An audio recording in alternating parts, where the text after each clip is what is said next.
Now, the shorthand of marriage, translated over time, is a lost language, just ancient fragments of letters and torn corners of reverie. I feel like I'm pushing myself out from the inside, stretching this restrictive container.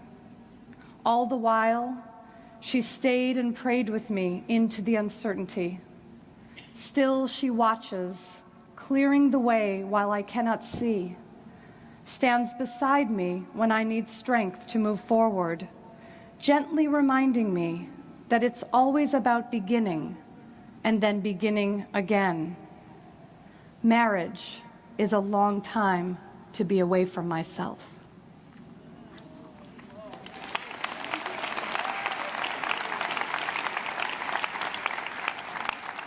Thank you. And it's my pleasure to welcome to the stage a man who really did help me quite a bit on this journey. One of my most favorite men in the world, Wayne Dyer.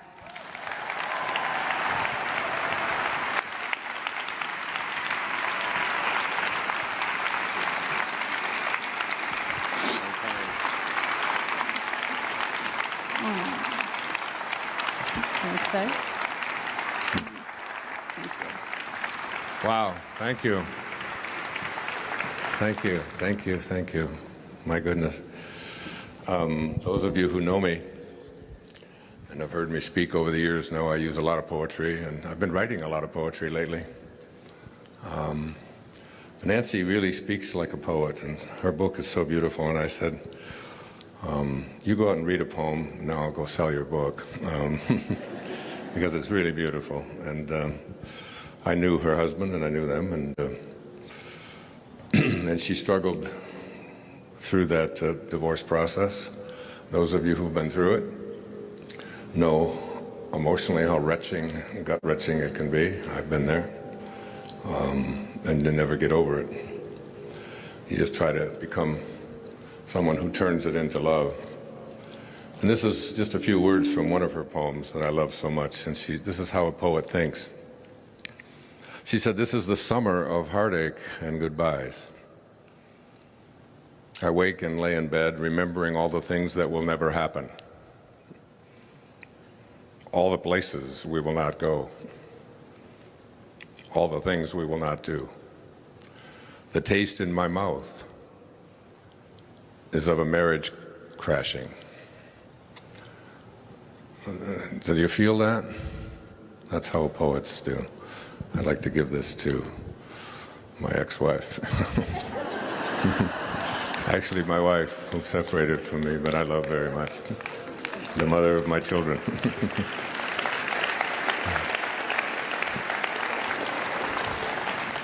She just said, "I owe you for that."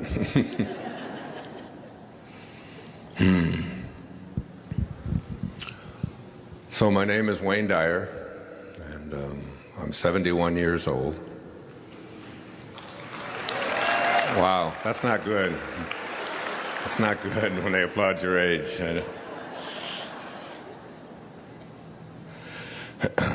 And I have sex almost every day. Almost on Monday, almost on Tuesday, almost. I love that line. I don't know why, I just keep using it. My friend Jack LaLanne, who passed away a year or two ago, set it up till his 93rd birthday as he was speaking, so I hope to be doing the same.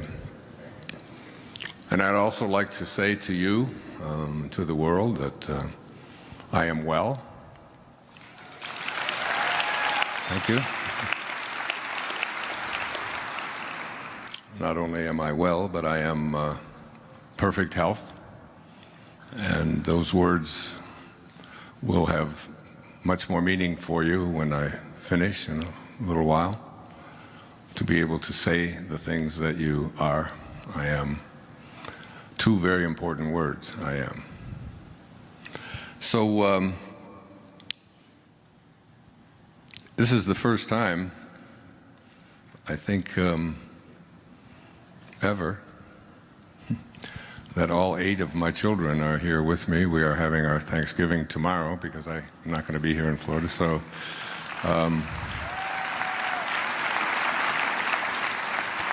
it's wonderful to have them there. My daughter Tracy, who's sitting there in the front, and she began a business after leaving behind a corporate life because she really wanted to fulfill her destiny, her dharma from within her heart.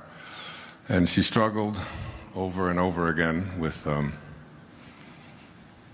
this whole idea of giving up your benefits and giving up all of the security and safety of a good job in order to do something that her heart told her was important to do.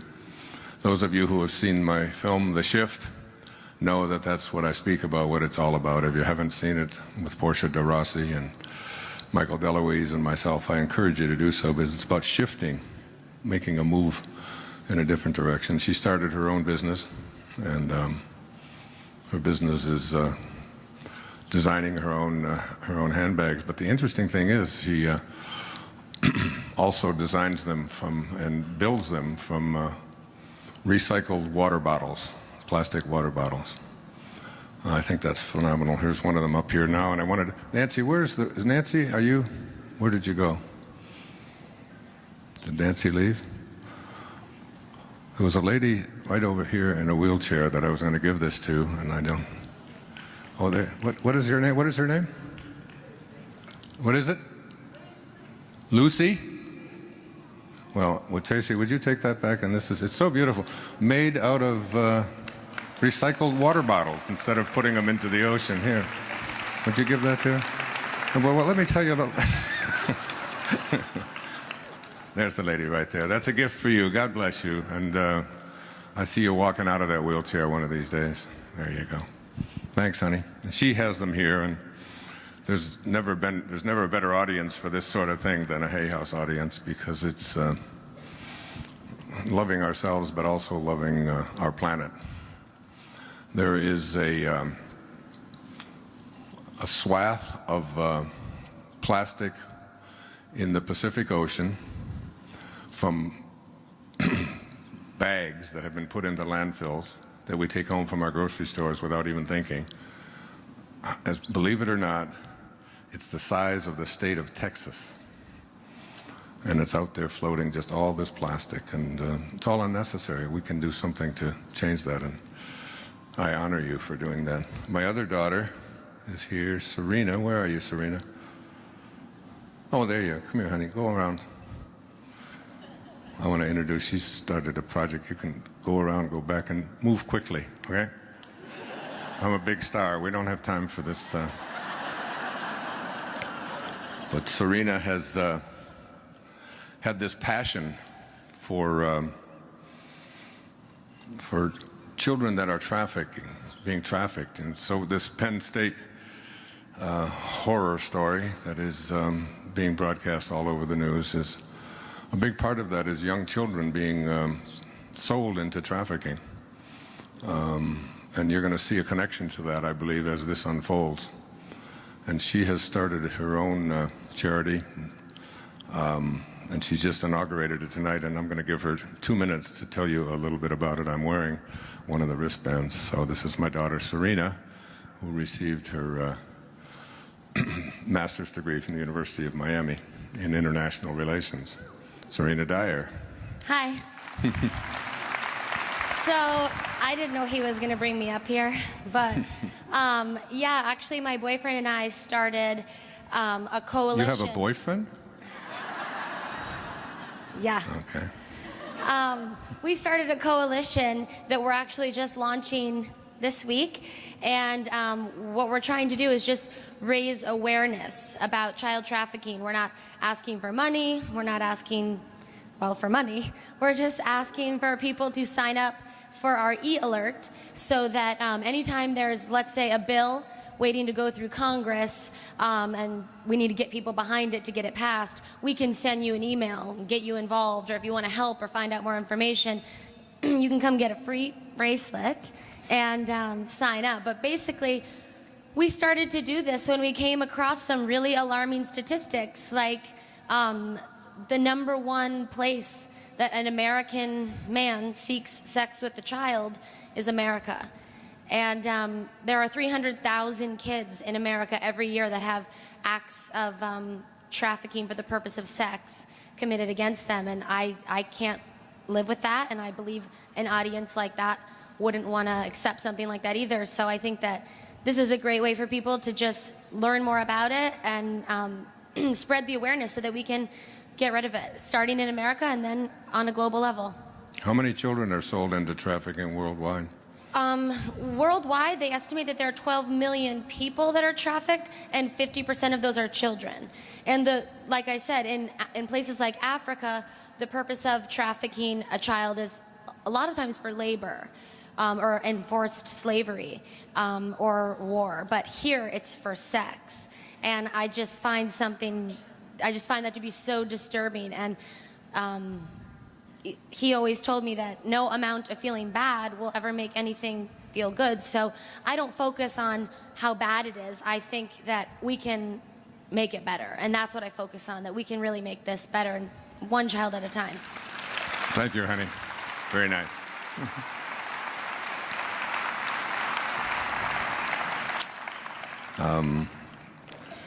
I won't go through all of my children because they take up the first whole section over here, but I'll probably mention them throughout the evening. I'm proud of every single one of them, and very, very blessed to have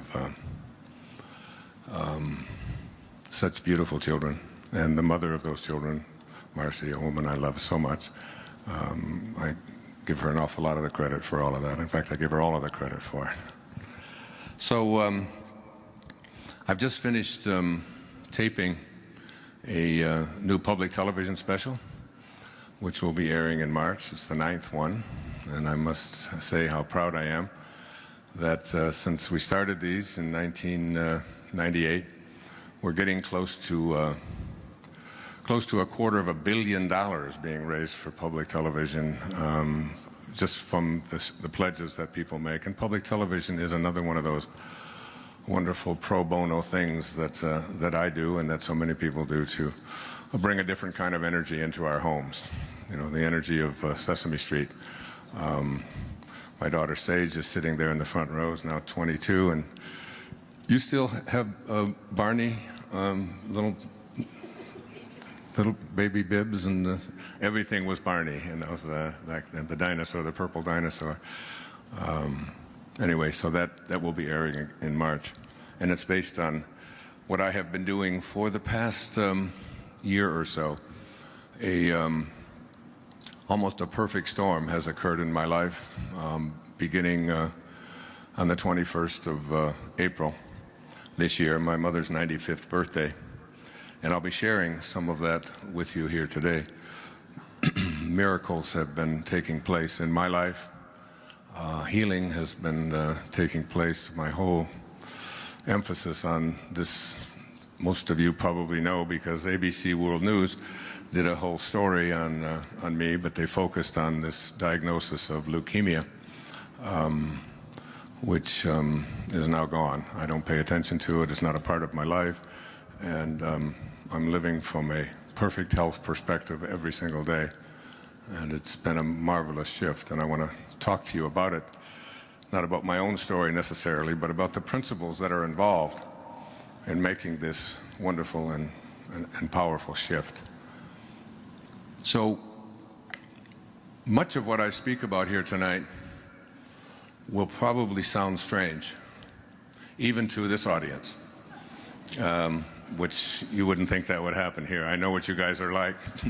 I know how crazy you are, how weird it is. But there have been things that have been showing up in my life, and principles for me to write about, and things for me to tell you and share with you that have really surprised me. And I've always lived by the principle of Tilopa, the 10th century Sufi master, who said, have a mind that is open to everything and attached nowhere, attached to nothing. And my wife and I always had this attitude in bringing up our children, that keep an open mind. and anything that you immediately reject, get your ego out of that and just open yourself to the words of Jesus in the New Testament when he said, with God, all things are possible. And I always ask my audience, what does that leave out? What does all things are possible leave out? And obviously the answer is nothing. In the book that I wrote for the film, The Shift, it was also called The Shift, it has 4 chapters. From ambition to meaning. Moving our lives away from our egos and into a place of meaning, what Serena was up here speaking about. It's a sense of feeling that you're making a difference in the world. And towards the end of that book, I quoted from a man named Joel Goldsmith, who wrote The Infinite Way, in parentheses, in eternity. And we actually had friends on Maui, a friend on Maui named Alexandra, who's in her 90s, and in her late 80s, she would go out kayaking every day. And she actually dated Joel Goldsmith back in the 1950s when he lived on Hawaii. He's been a very much of a hero to me. And then from his book, Parentheses in Eternity, which is what your life is, a parentheses in eternity, he said these words. He said, then there are those who reach a stage in which they realize the futility of this constant striving and struggling for the things that perish, things which, after they are obtained, prove to be shadows. It is at this stage that some persons turn from this seeking for things in the outer realm to a seeking for them from God. And that has been probably the major shift in my life, taking the focus in my life off of the things, the accomplishments, the acquisitions, the reputation, ownership, which we begin to identify ourselves as, and to begin to recognize that Pierre Teilhard, the great French priest who was excommunicated from the Catholic Church for his outrageous ideas in 1918, he said, you're not here as a human being having a spiritual experience, that it's the other way around. And you've all heard it, that we are all infinite spiritual beings having a temporary human experience and beginning to live our life from this spiritual place. It's a place of spirit where we recognize and identify ourselves not on the basis of what the ego says, which is on the basis of what we have and what we accomplish, what we own, and what others think of us, not based on our belief in our separation from each other, and most egregiously, not based upon our belief in our separation from God. A shift, if you will, to an awareness of our own divinity. And from that place, what is possible for all of us. So I'm going to recite a poem here from a great poet. His name was Samuel Taylor Coleridge. He wrote a poem called The Rime of the Ancient Mariner. And he also wrote one that wasn't that well known. I put it in a book of mine years ago called Real Magic. I started it with this. And I'd like you to, as I give these words, I'd like you to think about what the poet is asking and whether or not you believe in your heart or know in your heart that what the poet is saying is possible for you, or whether you think it's just the fancy kind of fanciful meanderings and dreamings of an idealist. Ask yourself, is this possible? He said, what if you slept? And what if in your sleep you dreamed? And what if in your dream you went to heaven and there picked a strange and wonderful flower. And what if, when you awoke, you held that flower in your hand? Ah, what then? He concludes his poem. Ah, what then? And I wonder if you think such a thing is really a possibility, that you can go into a state in which there is no form, no beginnings, no ends, no boundaries, no limits, and bring from that invisible place something that has substance, that has boundaries, that has form, that you can hold, that you can smell. And then ask yourself if that's a possibility. I wonder how many of you think yes, and how many of you think no. I'm not going to ask, but the fact is that this room has, it looks like 2,500 or so people in the room tonight. Every single one of you are an example of what that poet just described. Every single one of you came from a formless place and are now form. All of you. Every flower that you look at began in a seed, and the seed began in something that is invisible. There's a little girl here tonight. Camille, where's Camille?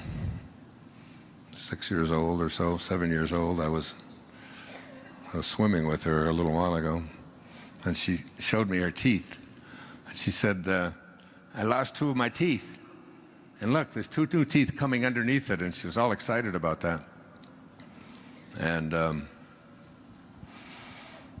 I said to her mom and my daughter Summer, who was here, just imagine that in that tiny little infinitesimally small little speck that built into that was what she's going through right now. What is there to do? There's nothing for us to, we can't make a change. In that tiny little invisible speck, everything that you needed for this physical journey was handed for you. And you don't believe in miracles? In the great Tao, many of you know I lived the Tao for a year, the year I turned 65, and wrote a book on it. A book that I always tell people, carry it with you wherever you go. Some call it the wisest book ever written. And I lived the principles of that little book, and I encourage people to just stick it in your new purse. The ones that are made out of plastic, recycled water bottles. Is that all right? And but just carry it with you, because you don't even really need to open it, because the energy from what's in here will come to you. I had a great teacher in India who used to say, he wrote a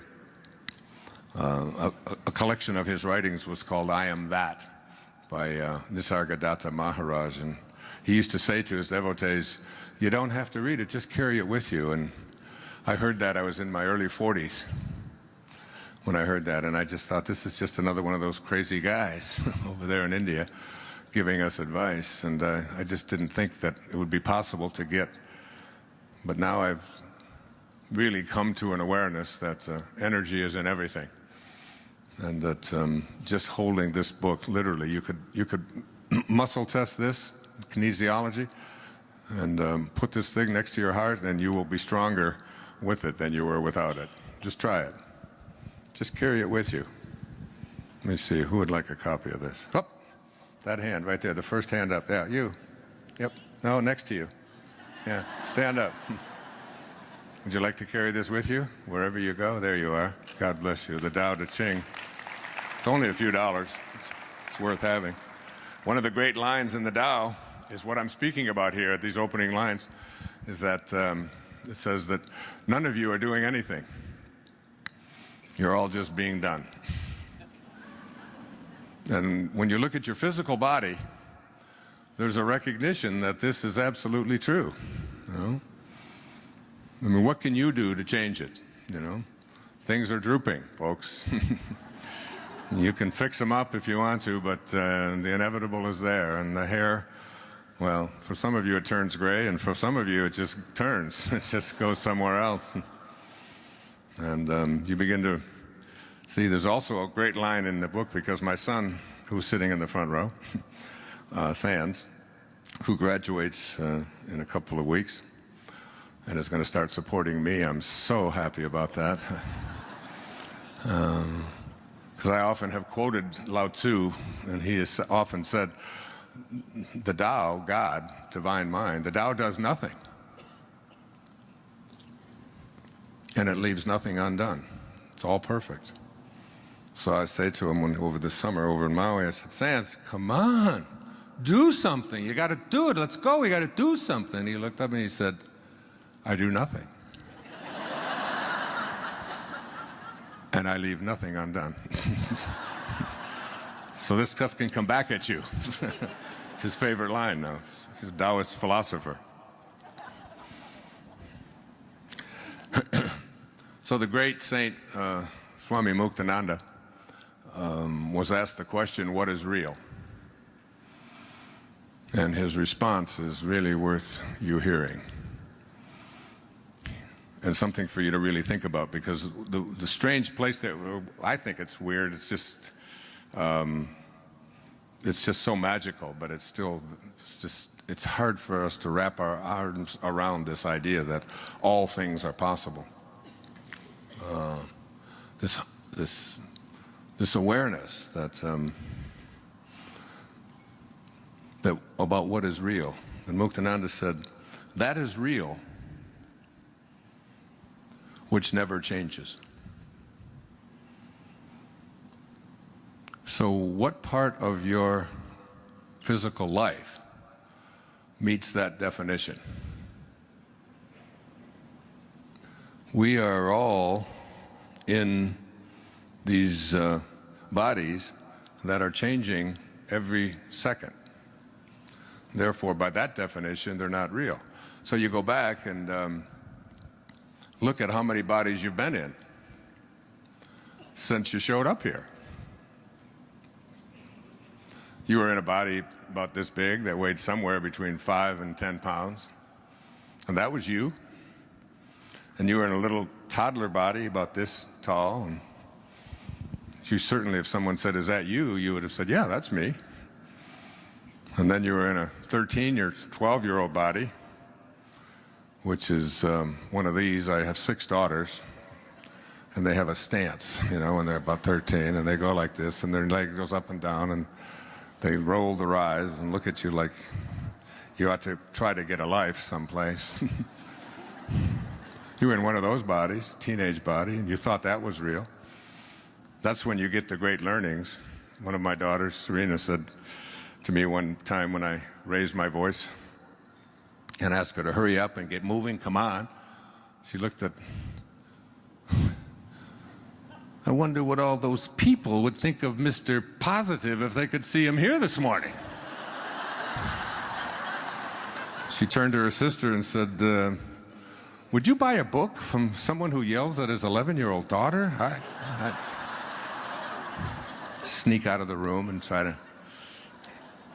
Best line I ever heard from any of my children ever, and I follow them around with a pad of paper to give me material, was from my daughter Summer. When she was 13 and her sister was 11, sitting at the breakfast table, and all of a sudden about 6:30 in the morning, and Summer looked at Serena and said, well, if you didn't have any feet, would you wear shoes? Serena at that time, and it hasn't gone away, could hardly stand anybody talking to her at 6 o'clock in the morning, and said, that's the most ridiculous thing I've ever heard you say. Don't even talk to me. Why are you, just don't even talk to me. Close your mouth. Why are you talking to me? That's so stupid. What if you didn't have any feet? Would I wear shoes? Of course not.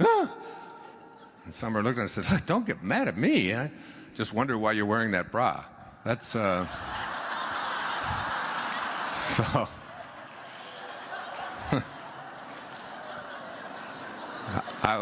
you were in one of those bodies.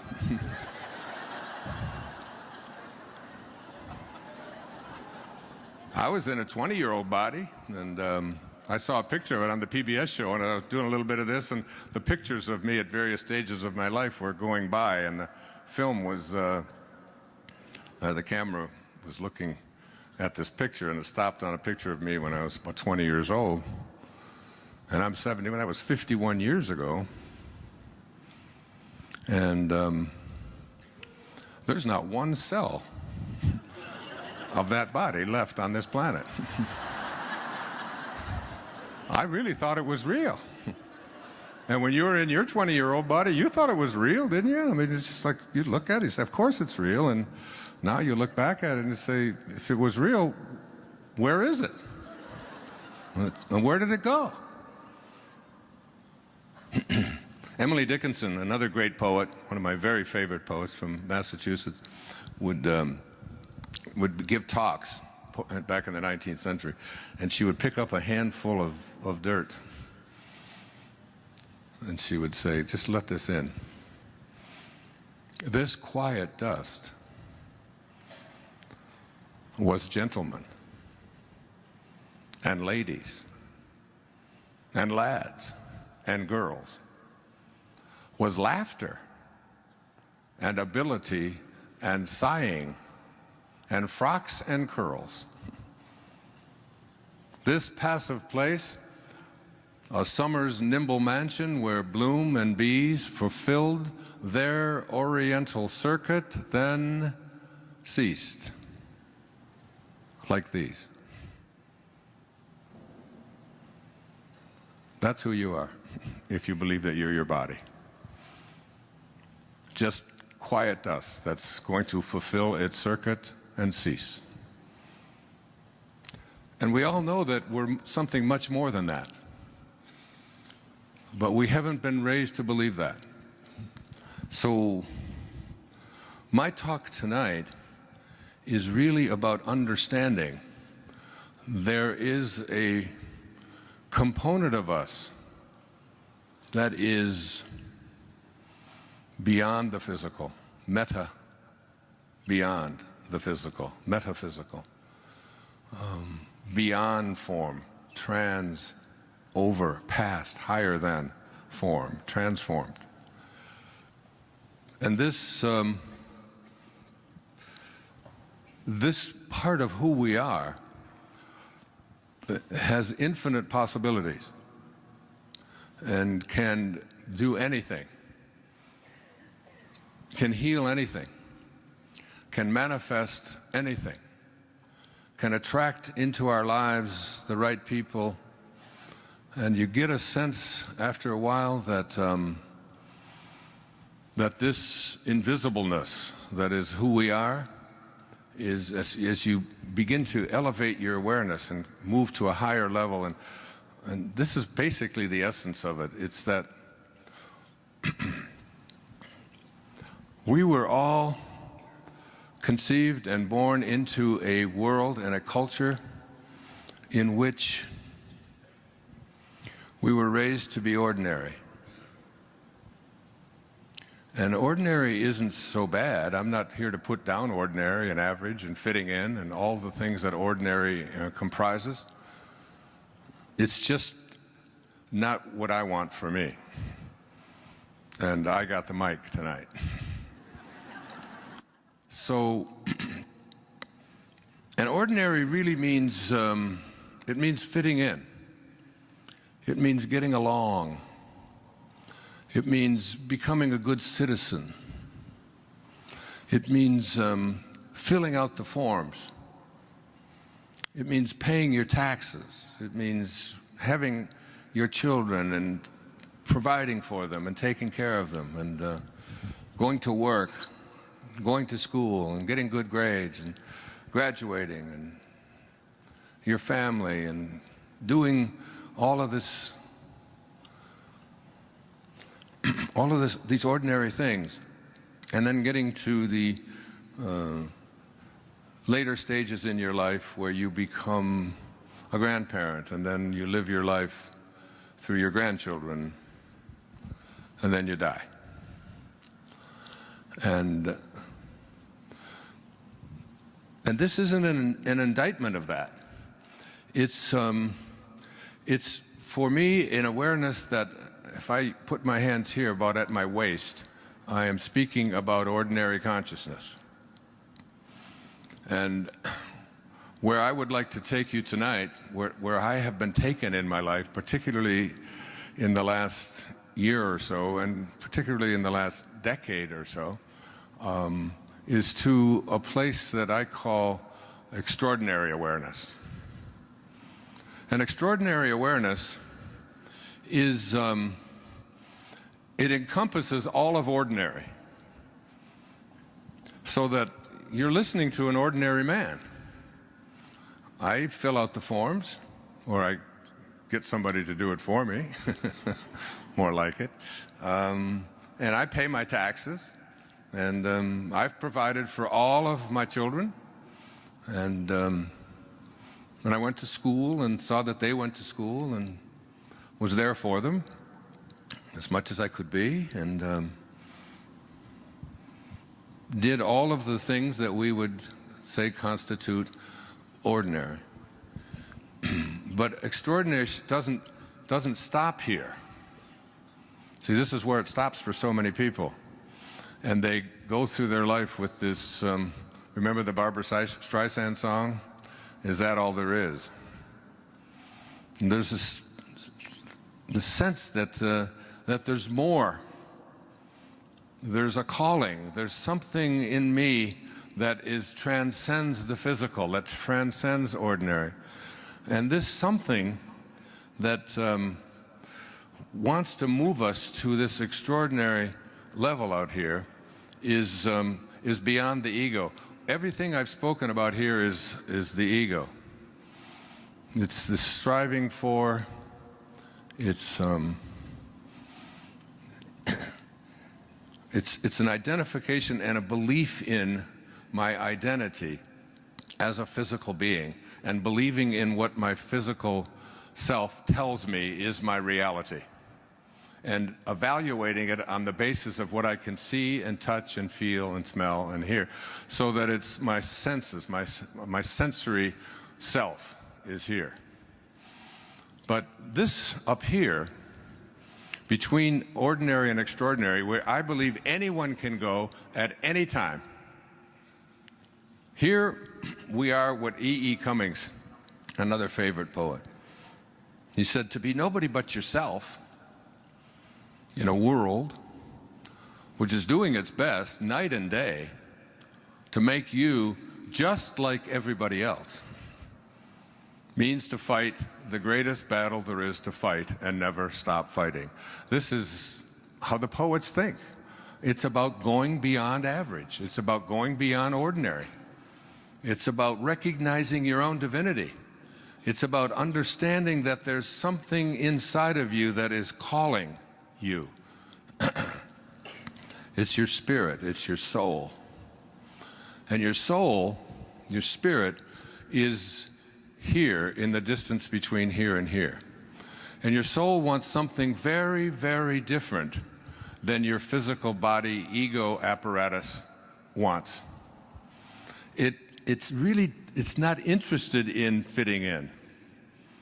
It doesn't care whether you're right. It doesn't care whether people like you. It doesn't care about whether you're a good citizen or not. I wrote these words out the other night. Let me share them with you. It says, I said, the ideal, because I'm going to write about this, the ideal of the soul, the thing that it asks for, is neither knowledge, nor light, nor happiness. The ideal of the soul is space. The ideal of the soul is immensity. The one thing it needs is to be free to expand, to reach out, to embrace the infinite. Yeah, the ideal of the soul is infinity. It is, it is miserable when it is circumscribed and restricted. The soul is not finite. What is finite? Finite means it has a beginning and it has an end, doesn't it? So that's it. It stops here and it's finite. The opposite of finite is infinite, infinite. And what is infinite? What does it mean when something is infinite? It means that it is always expanding, right? It doesn't stop any place. It is always growing. It's like the universe. It's just infinite. What do you think's at the end of the universe? Just try to imagine a finite universe. And we come up with, well, what would be at the end of it?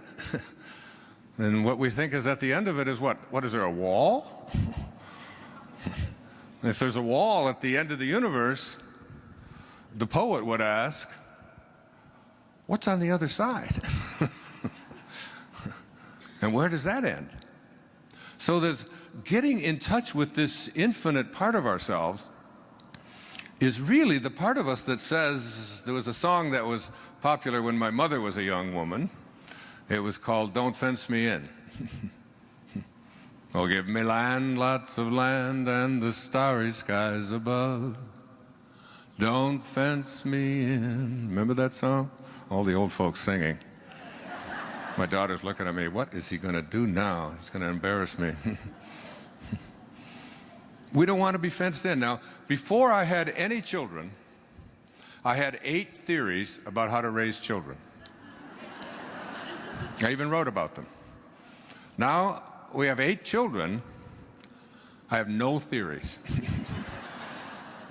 But the one thing I know about raising children is this, that nobody likes being told what to do. Right, Sage? I was telling the story of you, honey, on Mother's Day one year at a restaurant where we were all there, my mother, Marcy's mom and dad, and we were all there. And Sage is, in a lot of ways, like me, what I call I tell this story at every talk, so I might as well hear it. That's the scurvy elephant. When I was in the foster home back in Mount Clemens, when I was about 6 or 7 years old, I came home from school, and Mrs. Scarf, who ran this home, had this home that a bunch of us lived. And I came home and I asked her, what's a scurvy elephant? And she said, a what? And she said, a scurvy elephant. I said, and she said, well, where did you hear that? I said, well, I heard Mrs. Poole, who was my 3rd grade teacher, talking to the principal, and she said that Wayne Dyer was in her classroom and that he was a scurvy elephant. So she got on the phone, called the principal, and the principal said, oh, no. She said, that's Wayne. He gets everything mixed up. She didn't say that he was a scurvy elephant in her classroom. She said that he was a disturbing element in her classroom. And I always loved to say that. So a scurvy elephant is, and my teacher, Abraham Maslow, used to always say to us, you know, the number one marker of self-actualizing people is their independence of the good opinion of other people. They're just not interested in being told what to do. I watched on my iPad, which I just got, and it had a commencement address by Steve Jobs at Stanford University. It was a 15-minute, and I just sat there, and before I meditated, I listened to what he had to say. This immensely scurvy elephant, who really, just passed away a few weeks ago, and you know, many of his biographers now saying that he's up there with Thomas Edison and Benjamin Franklin and Alexander Graham Bell, people like that. He really changed who we are as a people and how we communicate with each other. And his advice to the whole graduating class at Stanford was, don't live somebody else's dharma. Don't listen to that inner calling. And whatever it calls you to do, listen to it. And don't pay attention to anybody telling you what's possible or what's not possible, or whatever. Just fight for it. Sage was at Mother's Day, and I don't even remember what it was that she wanted to wear or didn't want to wear, but it had something to do with dresses and skirts and slacks. And I remember that Mother's Day walking in the parking lot with Sage for 45 minutes or so, talking to her about, I know exactly how you feel and how you think. I said, but there's a lot of people who think that you should maybe wear something nice. It's Mother's Day and it's a restaurant. I said, but you don't have to go back in there. We'll go home and get something afterwards if you want. And she just gave me that, I don't want to do this, and why should I be told what to wear? And I understood that. I understood it very strong. And she's still doing that. But it also serves people very, very well. This idea that I'm going to listen to that voice, and we all have it. And when we have this voice, and this voice has passion associated with it, that is, when you feel a strong passion towards what it is that you want to become, what you want to create, the kind of person that you intend to be, when you have that within you, it doesn't make any difference whether anybody else understands it or gets along with it. You don't even try to talk to anybody else about it. You just listen to it, and you become a disturbing element. You become a scurvy elephant in the world. And it's the only way you'll ever feel fulfilled. You won't get it by fitting in. So in order to, you have to listen to your soul. And your soul is that invisibleness. And your soul is not finite. Therefore, everything up to here is finite. Everything that I spoke about, filling out the forms, fitting in, being a good citizen, doing all the right things, all these things which I applaud, which are all fine, but they only take you, you end up living a half-lived life.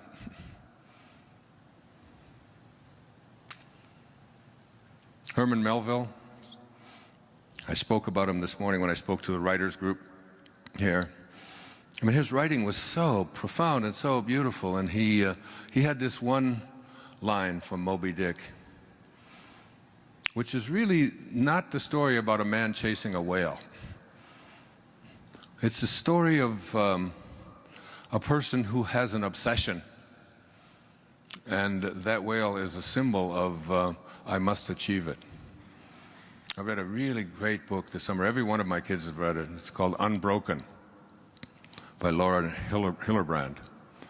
And I recommend that you read it, and wherever this is going around the world, get a copy of it. It's the story of Louis Zamperini, who survived on a raft across the ocean and was taken to a Japanese prisoner of war camp, and on and on and on, and survived against all odds. And then at the end was able to go back and forgive. I mean, it's just a powerful, beautiful, spiritual experience. And Ahab was pursuing his own inner voice that just couldn't be stilled. And this is how Melville spoke. Because I live on an island in the middle of the Pacific, Maui, where I invite you to come in January to listen to the whales. Go on a whale watch with me, and if you like what I'm speaking about here tonight, we do 2 or 3 days on it in January. Here's Melville. He said, "For as this appalling ocean surrounds the verdant land, so in the soul of man lies one insular Tahiti, full of peace and joy, but encompassed by all of the horrors of the half-lived life. The half-lived life is the life that gets you to ordinary, to filling out the forms, and then stopping. The self-actualized life starts at ordinary and listens to its soul, which you can't find, but you know is there. And there are some that doubt that it's there. I had a friend who's a neurosurgeon over in Maui, and he was saying, you know, you talk about this soul thing a lot. He said, I've poked around in a lot of human brains, and I've never seen a soul or anything resembling a soul. And I asked him, I said, Chuck, I said, while you're in there poking around, have you ever seen a thought? Well, no, of course not. I said, do you think there are thoughts? That such a thing as a thought exists? You can't see it, you can't touch it, you can't. The fact is that virtually everything that exists is metaphysical, beyond the physical. It's very limited, our physical world, and it's not even real by Muktananda standards because it's always changing. The body that you came into this room with will be a different, you'll leave in a different body. There's something called you that just keeps occupying more and more and more new bodies until ultimately it just sheds it all together. The great Irish poet William Butler Yeats said, an aged man is but a paltry thing, a tattered coat upon a stick. What an image. Unless soul claps its hands and sings, and louder sings, for every tatter in its mortal dress. We're just tattered coats on a stick, unless we have a soul. And when we have a soul, the soul says, don't fence me in. The soul says, don't tell me what to be. Don't tell me what I can't do. Don't you dare impose upon me who you are and what you think I should be. That's your soul. And all of you have this, because this body of yours is just an illusion. It's just a very temporary parenthesis in eternity, isn't it? And you know that you're going to leave it. And all the evidence is there, and you just keep looking at it. You try to pretend that it's not there, and so you color the gray, and you lift them up, and you shift it around, and you put on a girdle, and you do all of the, I don't know, you do all of the stuff to pretend that it's, and you're not doing a damn thing in this world. You're just being done. You're just being done. But what you're being done by is the higher self. So what I would like to offer you here is a program, if you will, sort of a preview. I've been reading and studying and lecturing all over the place for the last year or two. And for some reason, I've been given a big voice and a big audience. For some reason, I'm allowed to go on public television and present in prime time 3- and 4-hour specials on the Tao Te Ching, or on the power of intention, or on changing your life, living from a spiritual place. And it must be because I have had this wonderful opportunity handed to me that I've been getting exposed to more and more and more about the miraculous power that comes to us when we start our life from ordinary and just leave that part of it to be taken care of and move into this extraordinary place, this place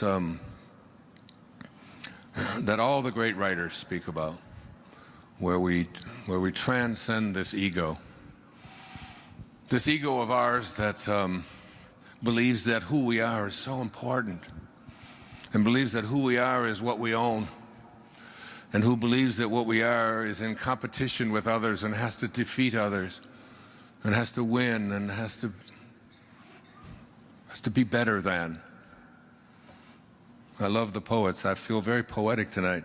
A great Indian poet named Rabindranath Tagore won the Nobel Prize for Literature in 1927 with a collection of poetry called Gitanjali. And in there, he writes about this ego of ours. He says, I went out alone on my way to my tryst, but who is this me in the dark? I step aside to avoid his presence, but I escape him not. He makes the dust rise from the earth with his swagger. He adds his loud voice to every word I utter. He is my own little self, my Lord. He knows no shame. But I, the invisible me, I am ashamed to come to thy door in his company. That's the ego. The part of us that makes the dust rise from the earth with our swagger, who's always adding his loud voice. But inside there's this being that says, who I am is so much more than that, so much more divine. And in order to get to the path of moving towards extraordinary, and the fact is that even though many people will attend a talk like this and many people will buy the books and study it and look at it, the percentage of people who are willing to leave ordinary behind is very, very small. Honestly, it's only a handful of people in this room. Even though the intentions are good, the book that I'm reading now, I came across a quote. I think I'm going to read it, if I have it here. Ah, here it is. It was by a French philosopher, mathematician. Some of you studied him when you took a philosophy class. His name was René Descartes. He's the one who said, I think, therefore I am. I don't like to question these guys. I used to teach them at the university, but I think he had it backwards. I really believe it should be, I am. Therefore I think. Well, that's just my opinion. I'll talk about it later.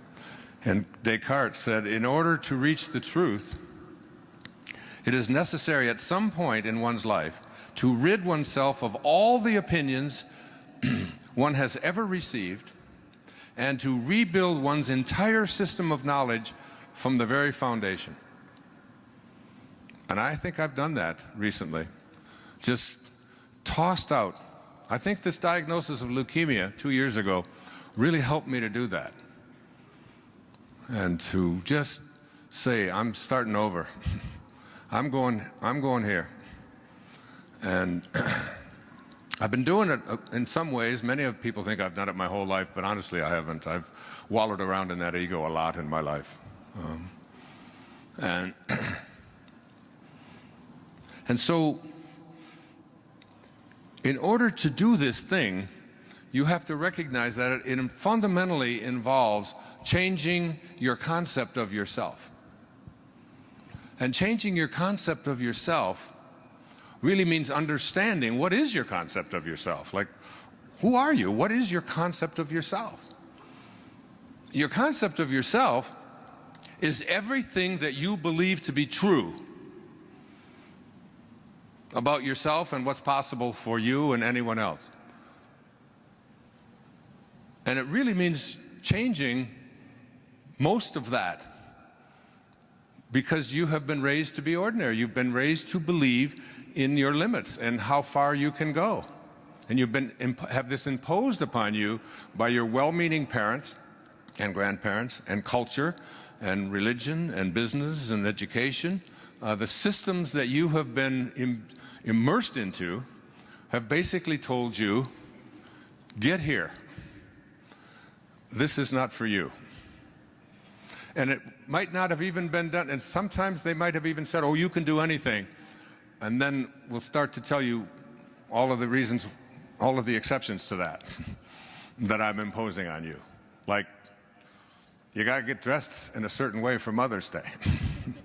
And you've got to fit in, and you've got to do this, and it's by God, it's like the soul has no finiteness to it.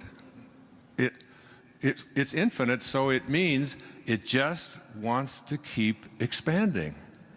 It wants to keep growing.